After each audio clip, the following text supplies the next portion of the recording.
I am a finger Cambodia ឧបត្ថម្ភធំដោយម៉ាស្ដារថយន្តពេញនិយមនឹងតែងតែឈានមុខគេជានិច្ចឃ្លាបង្កើតភាពស្រស់ស្រាយកំចាត់អង្គែមានសល់លីហួរវេលុយផ្ដល់សេវាកម្មផ្ទេរប្រាក់ប្រកបដោយទំនុកចិត្ត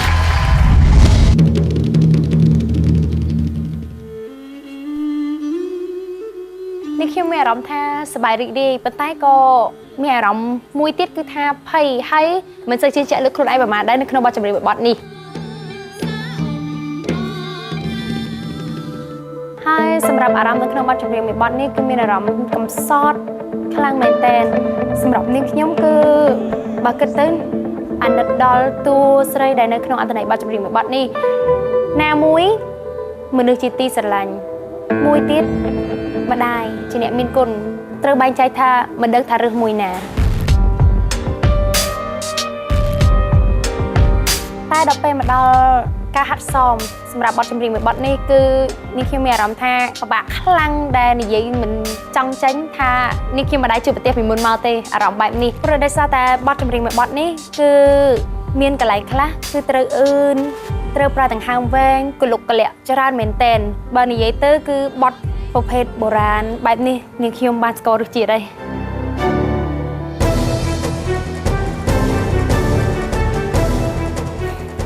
ចឹងនាងខ្ញុំមានតែខំប្រឹងប្រែងឲ្យអស់ពីសមត្ថភាពសង្ឃឹមថានាងខ្ញុំនឹងអាចធ្វើបាន I am a finger Cambodia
អូហូបាទអស់ចាមែនតើបាទមីស៊ូឌីណៃតបាទ វាសួរ ចាជំរាបសួរណែត សួរបង ការតបតែងខ្លួនពិតជាអស់ចាមែនតើបាទមើលទៅល្វត់ល្វន់មែនតើសុំសរសើរបាទ អរគុណច្រើនបង ចាអារម្មណ៍នៅក្នុងសប្តាហ៍នេះយ៉ាងណាដែរណែត ចាដំបូងមានអារម្មណ៍ថាភ័យខ្លាំងបងព្រោះថានេះជាលើកទី1របស់បងអូនផងដែរចាហើយមួយទៀតគឺអារម្មណ៍សប្បាយរីករាយខ្លាំងមែនទែននៅពេលដែលឃើញពុកម៉ែបងប្អូនដែលចេញមកទស្សនាច្រើនកកផ្ដល់ជាកម្លាំងចិត្តស្នូលទឹកដៃក៏ដូចជា fan របស់នេះខ្ញុំទាំងអស់គ្នាដែលចូលទស្សនាផ្ទាល់ផងដែរហើយនឹងគឺថាអារម្មណ៍មួយទៀតនោះគឺសប្បាយចិត្តនឹងរំភើបនៅពេលដែលគឺថានឹកស្មានតែខ្លួនឯងបានបកស្រាយនៅបទចម្រៀងទម្រង់យីកេបែបនេះហ៎បងគឺថាមិនដែលទេធ្លាប់តែរាល់ដងឡើងទៅលោតកឆេងនេះណាចេះចឹងហ៎បងតែពេលមកបែបទម្រង់យីកេបែបនេះគឺថាមានទាំងក្បាច់ទីថាល្វត់ល្វន់ល្បុតខ្មែរយើងចាហើយជាមួយនឹងបទចម្រៀងគឺសប្បាយរីករាយជាមួយនឹងការបកស្រាយមែនតើបង ចាជឿជាក់ខ្លួនឯងខ្លាំងតែម្ដងណាចាពិតជាពិសេសមែនតើសូមបញ្ជាក់ជូនទៅដល់លោកអ្នកផងដែរថាកញ្ញាវីឌីណេតចាមានលេខកូដសម្គាល់ខ្លួនរបស់គាត់គឺលេខ3ចាដូច្នេះសូមត្រៀមទូរស័ព្ទទាំងអស់គ្នាបើសិនជាស្រឡាញ់ពេញចិត្តនៅសមត្ថភាពរបស់ណេតចាអរគុណជូនពរសំណាងល្អណាចាអរគុណច្រើនចា I am a finger Cambodia ឧបត្ថម្ភធំដោយ Mazda រថយន្តពេញនិយមនឹងតែងតែឈានមុខគេជានិច្ចឃ្លាបង្កើតភាពស្រស់ស្រាយកំចាត់អង្គែមានសល់លីហួរវេលុយផ្ដល់សេវាកម្មផ្ទេរប្រាក់ប្រកបដោយទំនុកចិត្ត